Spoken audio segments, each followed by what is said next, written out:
Hello, good morning, and welcome again to all my dear learners, all my dear students in the platform of the Pinnacle Academy. हम लोग सभी noun पर discuss कर रहे थे। हम लोगों ने नाउन की डेफिनेशंस देखी थी।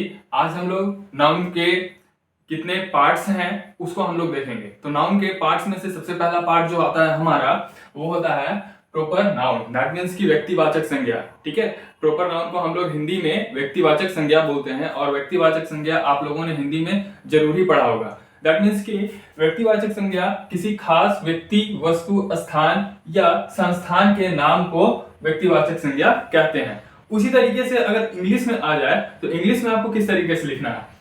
Proper noun is a specific name given to a particular place, person, things or organization. This is called proper noun. And उसके बाद हम लोग इसका एग्जाम्पल देख लेंगे कि प्रॉपर नाउन आखिर प्रॉपर नाउन किस तरीके से होता है। ठीक है, तो पहला हम लोग एग्जाम्पल देख लेंगे हमें पर्सन का। पर्सन का एग्जाम्पल किस तरीके से देख सकते हैं? जैसे कि मैंने अरविंद बोला, मैंने राम बोला, मैंने हर्ष बोला, मैंने सोनी बोला। तो ये जो नाम है अरविंद, ये जो नाम है राम, ये जो नाम है हर्ष, तो ये जो नाम है ये किसी खास व्यक्ति का है। राम का नाम अरविंद नहीं है, ठीक है, और ना ही हर्ष का नाम राम है, ठीक है, बल्कि राम ही राम है, अरविंद ही अरविंद है, और हर्ष ही हर्ष है, और सोनी ही सोनी है। इसके अलावा जितने भी नाम आ जाएंगे, जैसे आपके नाम, ठीक है, आपका जो भी नाम है, राहुल, मोहन, सोहन, रमेश, अनिकेत, धीरज, सोनू, जो भी है वो सारे आ जाएंगे प्रॉपर नाउन पर्सन में।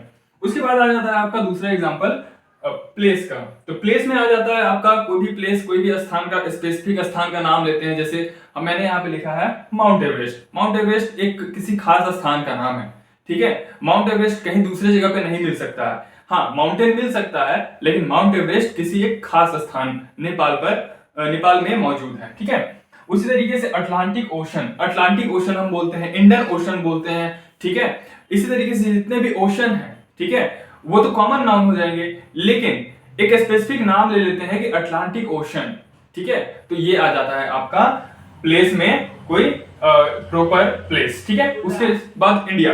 तो इंडिया है हमारा एक खास स्थान, ठीक है, और इंडिया एक खास स्थान है, इसलिए हम लोग इंडिया को ही इंडिया बोलेंगे, ना कि हम लोग पाकिस्तान को इंडिया बोलेंगे। पाकिस्तान पाकिस्तान है, चीन चीन है, अमेरिका अमेरिका है, ठीक है।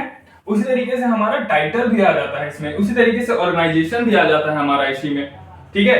तो ऑर्गेनाइजेशन जैसे कि हम लोग गूगल इस्तेमाल करते हैं अपने फोन में, हम लोग एप्पल का प्रोडक्ट इस्तेमाल करते हैं, ठीक है, हम लोग यूनाइटेड नेशन को जानते हैं, ठीक है। तो ये सब आपका आ जाएगा ऑर्गेनाइजेशन में। यूनाइटेड नेशन जिसकी स्थापना आपकी 24 अक्टूबर 1945 में जो आपका द्वितीय विश्व युद्ध हुआ था उसके बाद स्थापना हुई थी, ठीक है। उसके बाद टाइटल में आ जाएगा आपका जैसे डॉक्टर है, ठीक है, जैसे किसी के नाम के आगे लगाते हैं हम लोग, है ना, डॉक्टर धीरज कुमार, डॉक्टर हर्ष कुमार, डॉक्टर अनिकेत प्रशांत, ठीक है। इस तरीके से हम अपने नाम के आगे जो टाइटल लगाते हैं डॉक्टर, वो डॉक्टर एक स्पेसिफिक नाम को दर्शाता है। किंग, जैसे हम लोग बोलते हैं किंग जॉर्ज 11, किंग जॉर्ज 14, ठीक है, उस तरीके से ये टाइटल हो गया। प्रेसिडेंट, जैसे हमारे देश के प्रेसिडेंट है तो हम लोग बोलेंगे प्रेसिडेंट, फर्स्टली हम लोग बोलेंगे, जैसे हम लोग बोलते हैं ना कि प्रेसिडेंट है वो, ठीक है, नो डाउट कि जानते हैं हम लोग प्रेसिडेंट है, लेकिन प्रेसिडेंट का नाम लेने से पहले हम लोग क्या बोलेंगे? प्रेसिडेंट, ठीक है। तो this is called proper noun. एक बार फिर से आप लोग देख लीजिए, ओके। तो अब आते हैं हम लोग नेक्स्ट कॉमन नाउन पर। तो हम लोग अब देख रहे हैं कॉमन नाउन, ठीक है, जिसको हम हिंदी में बोलते हैं जातिवाचक संज्ञा, यानी कि वैसी संज्ञा जिससे किसी एक ही जाति का बोध हो, ठीक है। जैसे मैंने एक एग्जांपल लिखा हुआ है यहाँ पे, पर्सन, ठीक है, पर्सन, जैसे कि मैं एक टीचर का एग्जांपल ले लेता हूं, ठीक है, as I am a teacher here, ठीक है। तो टीचर बोलने से पूरी ही टीचर जाति का बोध होता है। टीचर जाति में जितने भी लोग टीचर आते हैं, चाहे वो मेल हो चाहे फीमेल हो, ठीक है, चाहे हिंदी पढ़ाने वाले टीचर हो, चाहे इंग्लिश पढ़ाने वाले, चाहे साइंस पढ़ाने वाले, चाहे जिस भी सब्जेक्ट को पढ़ाने वाले हो, ठीक है, टीचर तो टीचर ही है, ठीक है।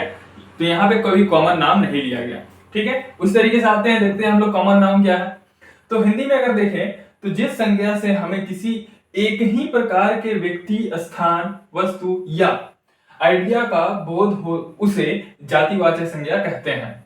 अगर उसी को इंग्लिश में आपसे पूछा जाए तो आप इसको लिखेंगे common noun is a general name used for a person, place, things और आइडियाज। ओके, अब हम लोग इसका एक एग्जांपल देख लेते हैं कि कॉमन नाउन का एग्जांपल क्या होता है। जैसे पर्सन में एक एग्जांपल देखते हैं, हम लोग बोलते हैं मैन, ठीक है। मैन दैट मीन्स कि जितने भी आदमी जाति के लोग हैं, ठीक है, उसमें मैं भी आऊंगा, उसमें आप भी आएंगे, जो भी लड़के हैं, ठीक है, जो भी पुरुष हैं वो सभी आ जाएंगे, ठीक है। तो विमेन, विमेन में जितनी भी लड़कियां हैं, जितने भी महिला जाति के लोग हैं वो सभी आ जाएंगे, जितने भी टीचर्स हैं वो सारे लोग आ जाएंगे। उसके बाद आते हैं हम लोग प्लेस में। जैसे कि मैंने प्रॉपर नाउन में एक एग्जांपल दिया था अटलांटिक ओशन का, ठीक है। तो अटलांटिक ओशन कहने का मतलब है कि वो एक स्पेसिफिक, एक प्रॉपर नेम था, लेकिन यहाँ पे केवल मैंने ओशन लिखा है, यानी कि हो सकता है वो अटलांटिक ओशन भी हो, या फिर इंडियन ओशन हो, या फिर पैसिफिक ओशन हो, ठीक है। लेकिन मैंने यहाँ पे केवल ओशन लिखा है, कोई भी ओशन हो सकता है। उस तरीके से स्कूल, कोई भी स्कूल हो सकता है। उस तरीके से माउंटेन, जैसे मैंने माउंट एवरेस्ट लिखा था, तो यहाँ पे अब कोई भी माउंटेन हो सकता है। हो सकता है कि आपके घर के पास वाले माउंटेन के बारे में बात की जा रही हो सकता है कि माउंट एवरेस्ट के बारे में बात की जा रही हो, या फिर हो सकता है कि किसी और स्थान पर, अन्य स्थान पर मौजूद माउंटेन के पर्वत के बारे में बात की जा रही हो। That is mountain. क्लास हो सकता है 4 क्लास से पढ़ते हो, 5 क्लास से पढ़ते हो, ठीक है। तो यहाँ पे क्लास मेंशन नहीं किया गया है, बस लिखा है कि क्लास। अब एक स्कूल में तो बहुत सारी क्लासेस होती है ना, ठीक है। थिंग्स, वस्तु में बुक आ जाएगा। जैसे मैं बोलूंगा कि मैं इंग्लिश की किताब पढ़ रहा हूं तो वो प्रॉपर नाउन में आ जाएगा। लेकिन अगर मैं बोलूंगा कि मैं एक पुस्तक पढ़ रहा हूं तो वो आ जाएगा आपका कॉमन नाउन में, ठीक है। अब आते हैं कार में। मैं एक अल्टो चला रहा हूं, या फॉर्च्यूनर चला रहा हूं, या फिर मैं एक स्कॉर्पियो चला रहा हूं, वो प्रॉपर नाउन में आ जाएगा। लेकिन मैं बोलूंगा कि मैं एक कार चला रहा हूं तो सिंपल सा वो एक कॉमन नाउन में आ जाएगा। अंडरस्टूड। नेक्स्ट हमारा एक पेन। मैं बोलूंगा कि मैं एक पेन से लिख रहा हूं, ठीक है। लेकिन मैं बोलूंगा कि फाउंटेन पेन से लिख रहा हूं, मैं जेल पेन से लिख रहा हूं, ठीक है।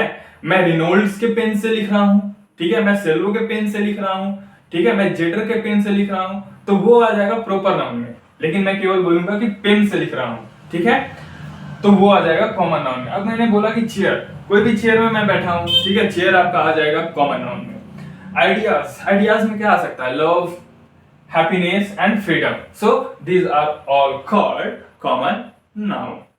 I hope that you all have been understood. अब हम लोग आते हैं तीसरे नाउन पर, that is called abstract noun. इसको आप लोग अपने कॉपी में नोट डाउन कर लेंगे सभी लोग। So abstract noun को हम हिंदी में भाववाचक संज्ञा कहते हैं, एंड इसकी भी परिभाषा आप लोगों ने हिंदी में पढ़ी होगी कुछ इस प्रकार से। दैट मीन्स कि जिस संज्ञा शब्द से व्यक्ति या वस्तु के गुण, धर्म, अवस्था, विचार या अवधारणा जिसे ना ही देखा, सुना, छुआ, सुगंध या स्वाद लिया जाता है उसे भाववाचक संज्ञा कहते हैं, ठीक है। तो इसी प्रकार से अगर आपसे इंग्लिश में पूछा जाएगा तो आप कुछ इस तरीके का डेफिनेशन देंगे, ठीक है। A noun is a noun that refers to ideas, concepts, feelings, qualities or states that cannot be seen, heard, touched, smelled or tasted is called abstract noun. Okay? So now अब हम लोग इसका उदाहरण देख लेते हैं कि इसका उदाहरण किस तरीके से हो सकता है। भाववाचक संज्ञा कहने का मतलब किसी के भाव से, मतलब कि एक्सप्रेशन से हमें कुछ पता चलता हो। जैसे मैं कुछ यहाँ पे एक्सप्रेस कर रहा हूं, ठीक है, तो यहाँ पे मैंने लिखा है फीलिंग्स, ठीक है। तो फीलिंग्स से हमें क्या पता चलता है? फीलिंग्स दैट मीन्स की लव, जिसको हम ना देख सकते हैं, ना छू सकते हैं, ना सुगंध ले सकते हैं। एंगर, किसी के गुस्सा को, क्या हम किसी के गुस्से को सूंघ करके या फिर टेस्ट करके समझ सकते हैं कि वो कितना ज्यादा गुस्सा है? नहीं। हैप्पीनेस, किसी के खुशी को, डर यानी फियर, किसी के डर को हम ये नहीं पता कर सकते हैं कि कितना ज्यादा वो डरा हुआ है, बस ये पता कर सकते हैं कि that his expression is like that. Okay, so now come to the point, next point, that is bravery. हम ये पता कर सकते हैं कि वो कितना ज्यादा बहादुर है, ठीक है, लेकिन केवल देख करके, ठीक है, कि वो इतना ज्यादा बहादुर है, ठीक है। लेकिन हम ये नहीं बोल सकते हैं कि हाँ वो छू करके, कि हाँ हम छू करके किसी को बता दें कि हाँ ये इतना ज्यादा बहादुर है, ठीक है, ऐसा हम नहीं कर सकते हैं। तो ऑनेस्टी यानी कि ईमानदारी, काइंडनेस यानी कि दयालुता, ये सब ना देखा जा सकता है, ना छुआ जा सकता है, ना स्मेल किया जा सकता है, और न ही स्वाद लिया जा सकता है। नेक्स्ट हम आते हैं स्टेट्स। स्टेट्स मतलब होता है अवस्था, ठीक है, अवस्था।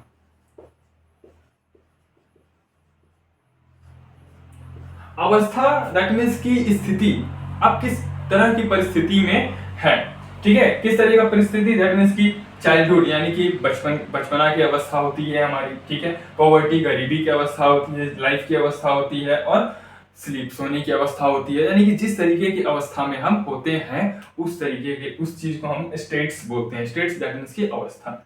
नेक्स्ट हमारा आइडियाज या कॉन्सेप्ट। आइडिया कहने का मतलब है कि हमारी विचार, या कॉन्सेप्ट दैट मीन्स की हमारी अवधारणा, ठीक है, दैट इज की हमारी फ्रीडम की अवधारणा या फ्रीडम की विचार हो सकती है, ठीक है। जस्टिस यानी कि न्याय की, डेमोक्रेसी यानी कि लोकतांत्रिक राज्य की, लोकतांत्रिक देश की हमारी विचार हो सकती है, हमारी आइडिया हो सकती है।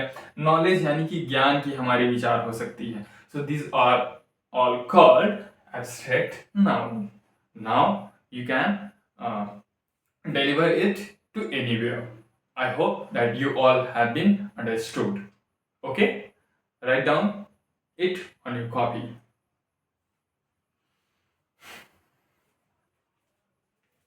ठीक है, नेक्स्ट जो हमारा फोर्थ नाउन है that is called collective noun. I hope that कि कलेक्टिव, जिसकी हिंदी भी यहाँ पे लिखी हुई है समूहवाचक संज्ञा।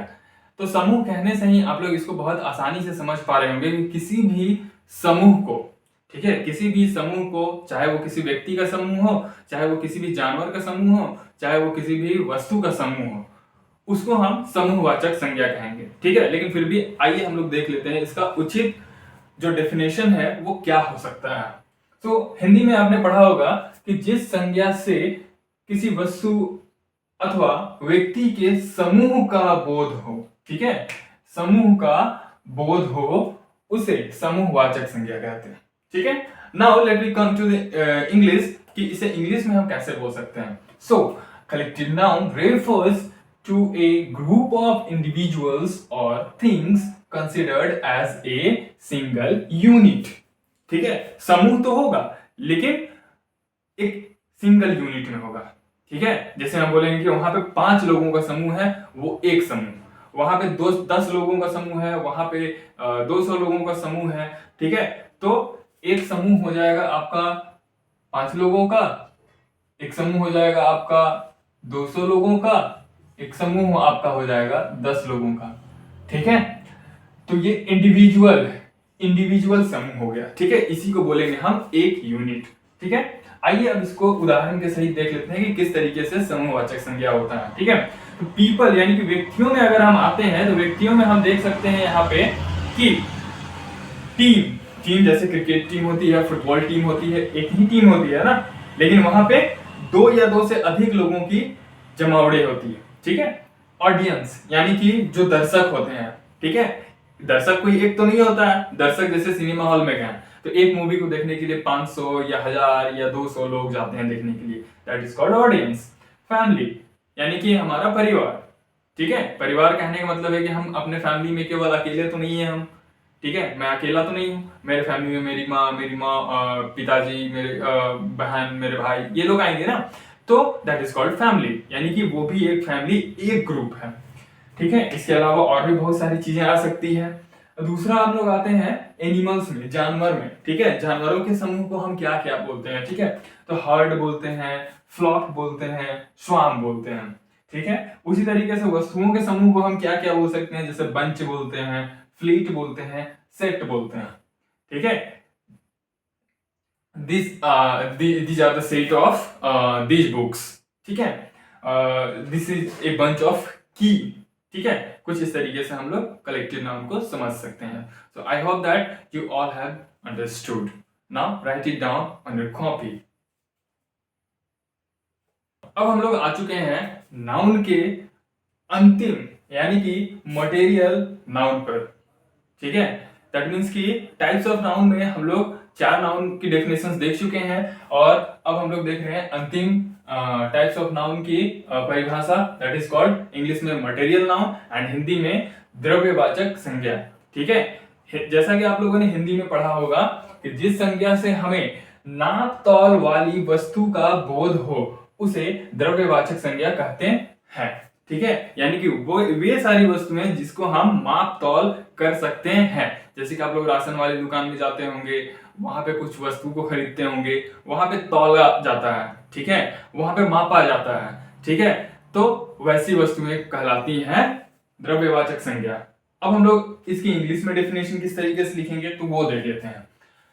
ए material noun refers to a substance और material from which things are made. यानी कि मटेरियल नाउन वैसी चीज को रेफर करता है जिससे कि कोई वस्तु बनाया जाता है। ठीक है, जैसे कि प्लास्टिक से कोई वस्तु बन गया, लकड़ी से कोई वस्तु बन गया, ठीक है, मोम से कोई वस्तु बन गया। ठीक है, मोम से केवल मोमबत्ती ही तो नहीं बनती है ना। ठीक है, मोम से आजकल देखते होंगे आप लोगों की स्टैच्यू भी बनती है। ठीक है, उसी तरीके से यहां पे हम लोग एग्जाम्पल देख लेते हैं। ठीक है, कि किस तरीके से इसका एग्जाम्पल होता है। इसका 2 तरीके का एग्जाम्पल होता है। आप लोग यहाँ पे देख पा रहे होंगे कि एक हो रहा है आपका यहाँ पे नेचुरल सब्सटेंसेस और man made substances. Natural substances कहने का मतलब है कि प्राकृतिक द्वारा प्राप्त वे वस्तुएं जिसका इस्तेमाल हम माप तौल के तौर पर नाउन के रूप में करेंगे। ठीक है, उसके बाद दूसरा आता है हमारा मैन मेड सब्सटेंसेस, यानी कि इंसानों के द्वारा, हमारे द्वारा बनाई गई वैसी कौन सी वस्तुएं हैं जिसको हम मटेरियल नाउन में रख सकते हैं। ठीक है, तो अब हम लोग देखते हैं यहाँ पे नेचुरल सब्सटेंसेस क्या है। तो लकड़ी प्राकृतिक द्वारा प्राप्त होता है, पानी प्रकृति द्वारा, सोना हम माइनिंग करके निकालते हैं।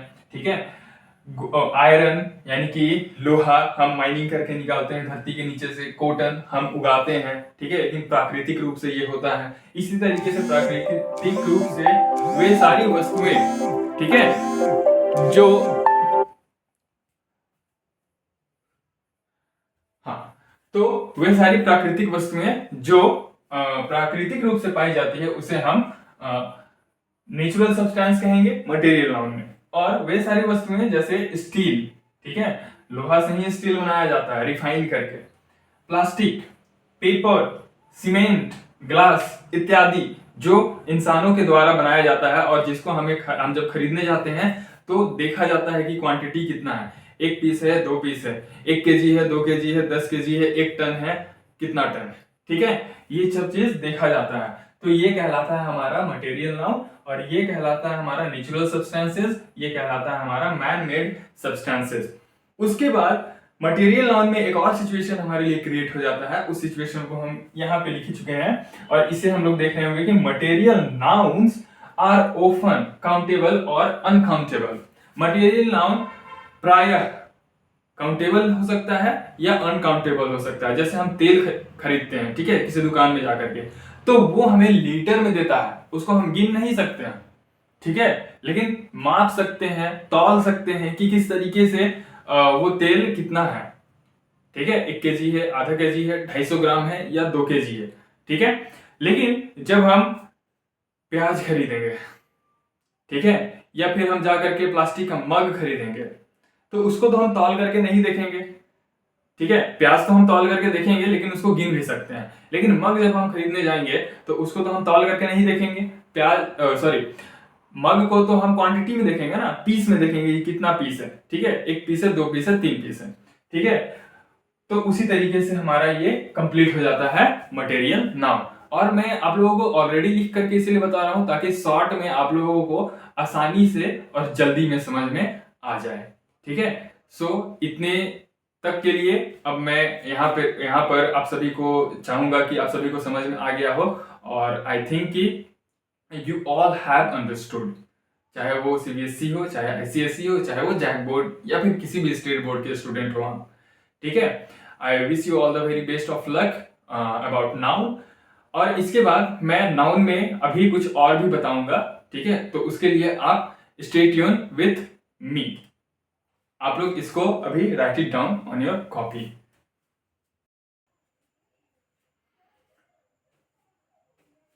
सो नाउ आई थिंक कि आप लोगों को ये सारा चीज पूरा क्लियरली दिख रहा हो कि मैंने यहाँ पे क्या लिखा है।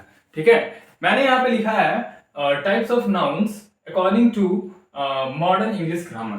ठीक है, अभी हम लोग मॉडर्नाइजेशन को अकॉर्डिंग टू लिटरेचर हम लोग मॉडर्नाइजेशन को पार कर चुके हैं और मॉडर्न इंग्लिश में, ठीक है, क्योंकि हर चीज मॉडर्नाइज होते जा रहा है तो मॉडर्न तो हमारी पढ़ाई भी होगी ना, तो मॉडर्न इंग्लिश में अब हम देखेंगे किस तरीके से हम लोग नाउन को पढ़ते हैं और जानते हैं। तो जैसा कि आप लोग यहाँ पे लिखा हुआ देख रहे हैं, first one is proper noun, जिसको हम व्यक्तिवाचक संज्ञा कहते हैं, जिसको मैंने फर्स्ट नाउन के टाइप के रूप में ही आप लोगों को बता दिया है। ठीक है, वो आप लोग वीडियो के फर्स्ट में जाकर के देख सकते हैं। अब हम लोग यहाँ पे देख रहे हैं कि काउंटेबल नाउन और अनकाउंटेबल नाउन लिखा हुआ है। तो जैसा कि मैंने आप सभी को ऑलरेडी बता दिया है मटेरियल नाउन पढ़ाते वक्त में कि ये अनकाउंटेबल और काउंटेबल नाउन क्या होता है। तो काउंटेबल नाउन, काउंटेबल कहने से ही समझ में आ रहा है कि जिसकी हम गणना कर सकते हैं, ठीक है, यानी कि जिसे गिना जा सकता है। एंड द अनकाउंटेबल नाउन, जिसकी हम गणना नहीं कर सकते हैं। जैसे गणना किसकी कर सकते हैं, गिनती हम किसकी कर सकते हैं। जैसे मैंने मग की एक एग्जांपल दी थी आपको मटेरियल नाउन में, तो मग को हम लोग गिन सकते हैं, 1 पीस, 2 पीस, 3 पीस। ठीक है, व्यक्तियों को हम गिन सकते हैं, 1 व्यक्ति, 2 व्यक्ति, 3 व्यक्ति। ठीक है, लेकिन अब हम लोग यहाँ पे देखेंगे कि अनकाउंटेबल, जैसे कि लीटर में कोई द्रव्य वाला वस्तु होता है ना, जिसको हम काउंट नहीं कर सकते हैं। लीटर में केवल काउंट कर सकते हैं कि हाँ ये वस्तु इतना लीटर है, लेकिन उस चीज को इतना हम ये नहीं बोल सकते हैं कि ये वस्तु, ये पानी इतना पीस है।